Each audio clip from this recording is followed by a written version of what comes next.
স্কুলের এ দেয়ালটি ভরে উঠেছে নানা রঙের দেয়ালচিত্রে। গত 7 দিনে শিক্ষার্থী, শিল্পী ও এলাকাবাসী মিলে এসব ছবি এঁকেছেন, দেয়াল ভরিয়ে তুলেছেন। চমৎকার সব দেয়ালচিত্রে ফুটে উঠেছে পরিবেশ দূষণের কারণ ও প্রতিকারের উপায় নিয়ে বিষয়ভিত্তিক গ্রাফিতি।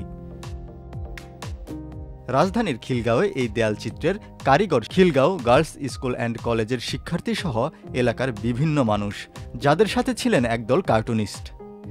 এই দেয়ালচিত্র বিশ্বব্যাংকের সহায়তায় clean air mural painting in Dhaka কর্মসূচি হিসেবে পালিত হচ্ছে, যার মাধ্যমে পরিবেশ দূষণ প্রতিরোধে বিভিন্ন বার্তা ছড়িয়ে পড়েছে সব শ্রেণী পেশার মানুষের মধ্যে। কার্টুনিস্টদের প্রতিষ্ঠান কার্টুন পিপলসের শিল্পীরা বলছেন, এটি কমিউনিটি দেয়ালচিত্র, কমিউনিটির সকল মানুষের সহযোগিতায় এটি করা। কমিউনিটি দেয়ালচিত্রর মানেটাই হচ্ছে যে কমিউনিটিকে এঙ্গেজ করা, যে আমাদের মানে এই ওয়ালে ধরেন মুরিয়ালা মামাও এঁকেছে, খিলগাঁও স্কুলের ছেলেমেয়েরাও এঁকেছে এবং এলাকার এই ছেলেমেয়েদের দেখছেন যারা এখানে খেলে তারাও এঁকেছে। তো তার ফলে কি হচ্ছে যে সবাই মিলে মেসেজটা দিচ্ছে। আর এই গ্রাফিতিটার থিমটা আমরা চিন্তা করেছি হচ্ছে 2টা সেকশনে। একটা হচ্ছে আপনার পলিউটেড এরিয়া নিয়ে, পলিউটেড এরিয়াটা কেমন হয়, এয়ার পলিউশন হলে আপনার কী কী সাফারিংস বা কী প্রবলেমগুলো হয় সেই জিনিসটা আমরা একটা পার্টে ফুটিয়ে তুলেছি। আর আরেকটা পার্টে আমরা রেখেছি একেবারে দূষণমুক্ত এরিয়াটা কেমন হয়, সেখানের পরিবেশটা কীরকম হয় সেই জিনিসটা ফুটিয়ে তুলেছি।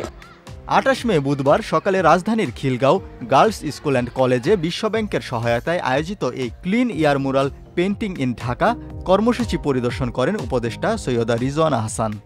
এ সময় পরিবেশ, বন ও জলবায়ু পরিবর্তন মন্ত্রণালয় এবং পানি সম্পদ মন্ত্রণালয়ের উপদেষ্টা খিলগাঁও গার্লস স্কুল অ্যান্ড কলেজে শিক্ষার্থীদের উদ্দেশ্যে বক্তব্য রাখেন। তোমরা যে ছবিগুলো আঁকলে এইটার মাধ্যমে তোমাদের মনোজগতে ঢুকে গেল তোমরা সবচাইতে দূষিত নাগরিকের জায়গা থেকে সবচাইতে পরিচ্ছন্ন, দূষণমুক্ত, বিশুদ্ধ বাতাসের দেশের নাগরিক হতে চাও। এবং এই হতে চাওয়া সরকারের একটা অনেক বড় ভূমিকা আছে, কিন্তু কোনো সরকারি কাজ করে না যতক্ষণ পর্যন্ত জনমতের চাপ না থাকে। আর পরিবেশ এমন একটা বিষয় গণতন্ত্রের মতো, সেখানে সকলকেই একটা ভূমিকা পালন করতে হয়। পরিবেশ, বন ও জলবায়ু পরিবর্তন মন্ত্রণালয়ের এ দেয়ালচিত্রে শিশু কিশোররা পরিবেশ দূষণ প্রতিরোধে বিভিন্ন চিত্র তুলে ধরেন। এখানে অংশগ্রহণ করে খুশি শিশু কিশোররা।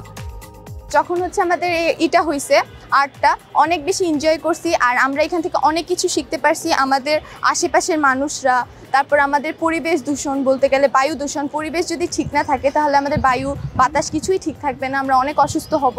তো এগুলো আমরা শিখছি, আমরা আর্টের মাধ্যমে সবাইকে এগুলো বুঝাইতেছি। ঢাকাতে দূষিত বায়ু কাটিয়ে আমরা কিভাবে ঢাকা পরিবেশকে সবুজ করে তুলতে পারবো সেটার উপরে আমাদের বিভিন্ন রং তুলির মাধ্যমে ছবি আঁকানো হয়েছে। এতে আমাদের খুব আরো নতুন কিছু শিখতে পারলাম। আমরা ভবিষ্যতে যেন এর ব্যাপারে আরো উদ্যুক্ত হতে পারি সেই ব্যাপারে আমাদেরকে সচেতন করা হয়েছে। এ সময় আরও উপস্থিত ছিলেন বিশ্বব্যাংকের ভারপ্রাপ্ত country director Gail S Martin, Khilgaon girls school and কলেজের প্রধান শিক্ষক ও শিক্ষার্থীবৃন্দ।